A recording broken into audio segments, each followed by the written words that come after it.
In fact, there is also a Chennai connect, a Tamil Nadu connect to the entire controversy that is raging right now over the documentary on goddess Kali. The filmmaker, Leena Manimaklai, in fact, hails from Tamil Nadu.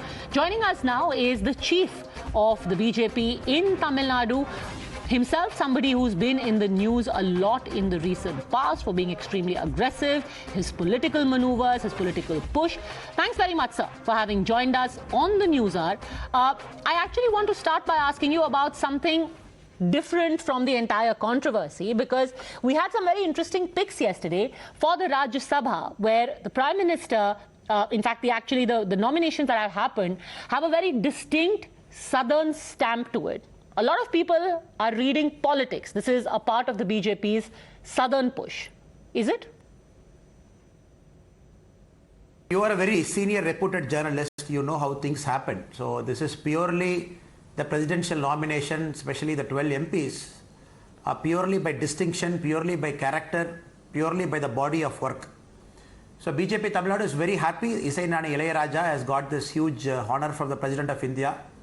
And that's how we see it. And I don't want to mix politics with respect to the selection that was made yesterday. Having said it, when Ilaiyaraaja wrote the foreword for the book Ambedkar and Modi, a lot of people started attributing political motives to that. So what he said was a fact. I don't think we should connect that to this. And Ilaiyaraaja, being Ilaiyaraaja, is a strong nationalist, very hardcore Bhartiya, but Tamilian in spirit. And we're extremely happy about the recognition, but I don't read too much politically into it.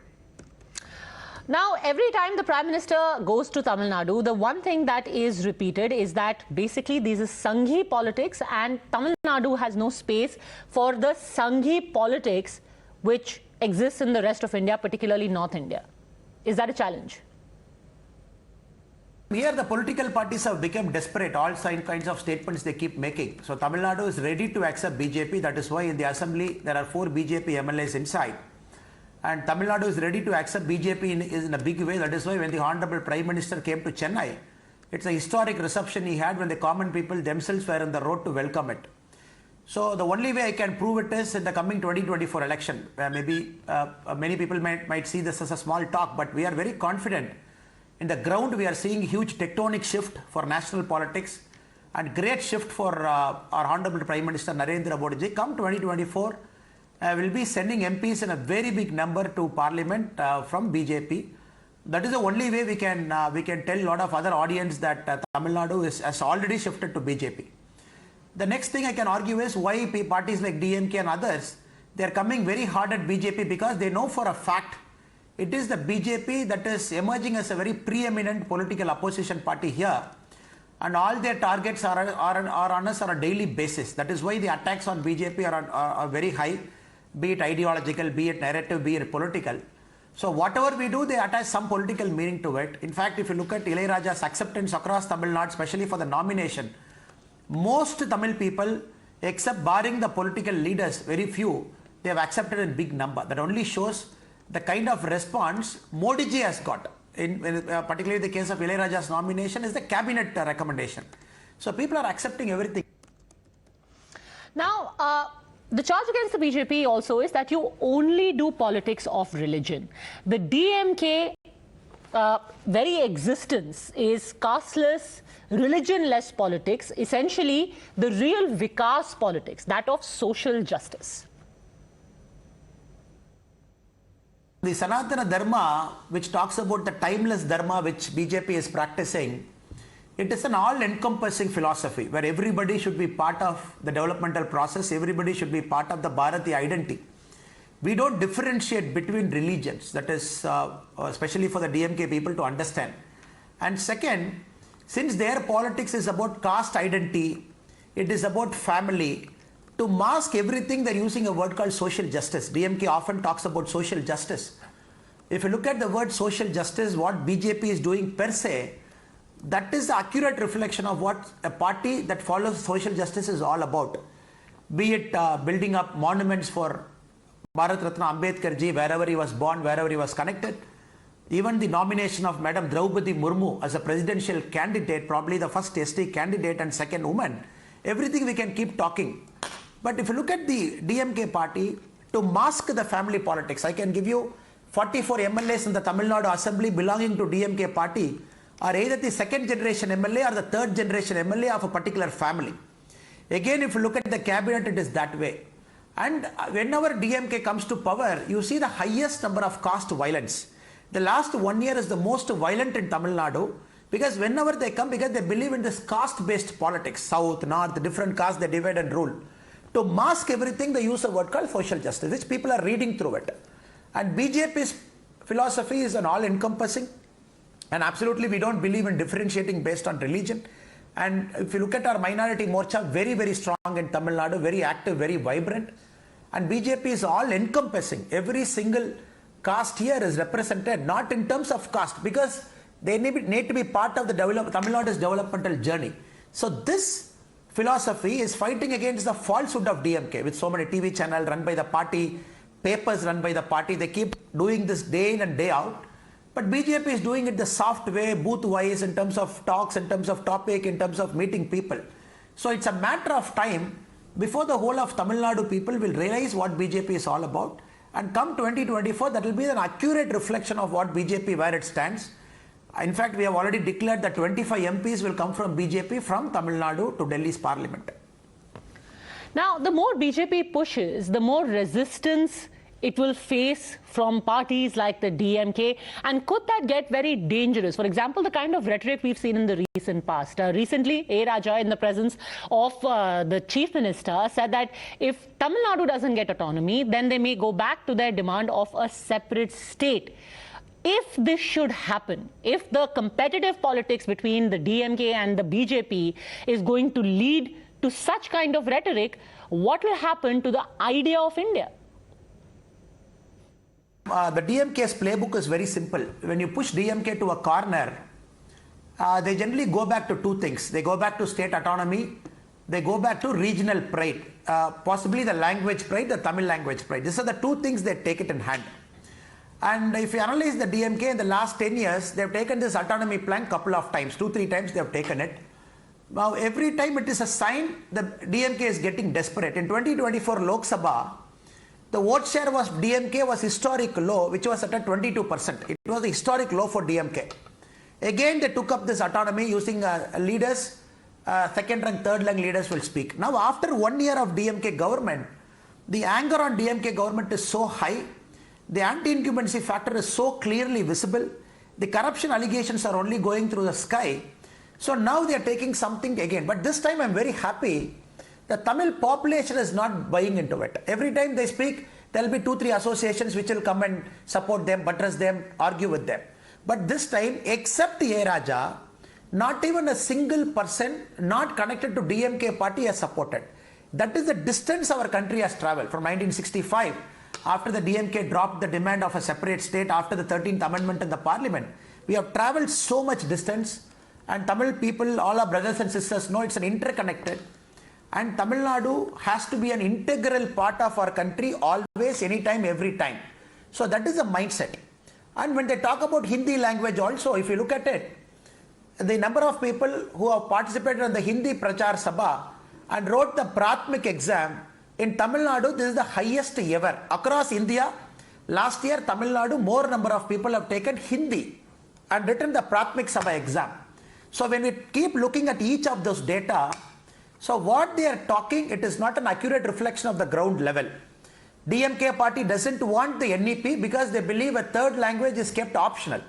But people of Tamil Nadu in huge number want NEP. So Ilaiyaraaja's statement is just a desperate ploy, again to change, to wriggle out of all this anti-incumbency factor. But this time BJP is very clear, Tamil population are very clear. We will not fall into DMK's trap again.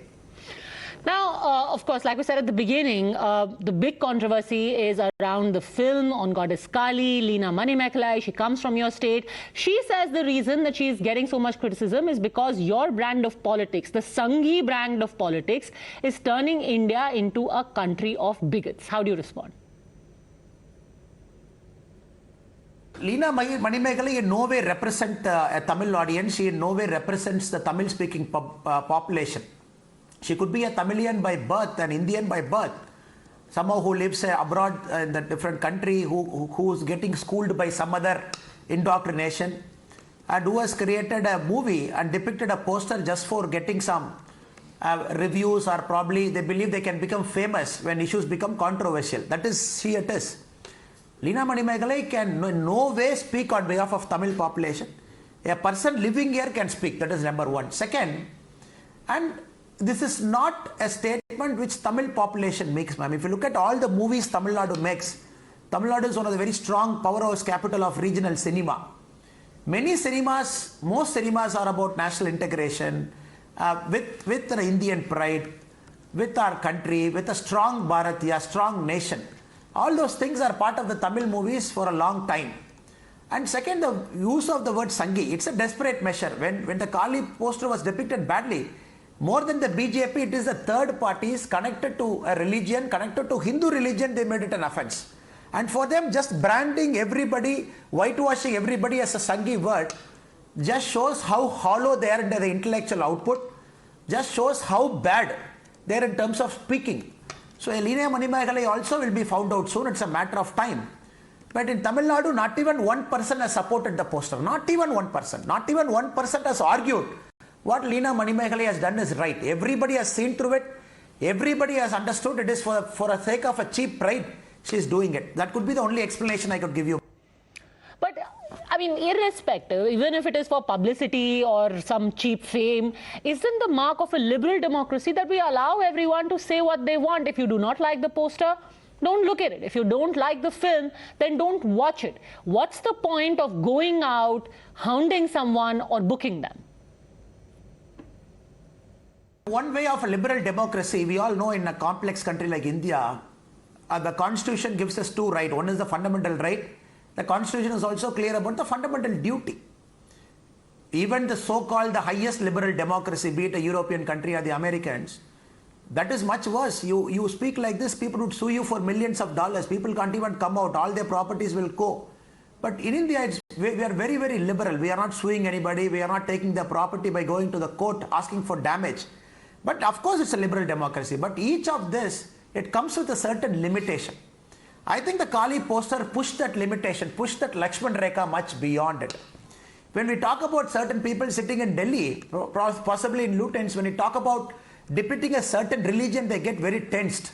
They make it such a big issue and people sign it, they send it to Supreme Court judges asking for some other thing. When something happens to other religion, this has become the norm. When it happens to Hinduism, when it happens to Kali, which is all encompassing, more tolerant, when the boundary gets pushed more, when it becomes very extreme, when a common man gives his opinion, I don't think there is anything wrong. This could be the only country where nobody is going to attack Leena Manimekalai, like what happened in Jodhpur or what happened in Amaravati. Nobody is going to attack. In case of Leena Manimekalai, it is just an argument that is happening. It's from a tolerant religion that is trying to push its case, that is trying to argue. You can't keep taking this for granted just because somebody wants a cheap political fame. Okay, I'm going to ask you the last question because a lot of people, especially the Tamil media, has commented about how you've been very antagonistic, that you don't really share the best relation with them, almost, eyeball to eyeball. Why is that? I love Tamil media. We have a fantastic relationship. There is no ill will between us. In Tamil Nadu, what happens, madam, in all our press conferences, it becomes very fiery. And anything that happens across the world, many of my Tamil media friends believe Modi is responsible.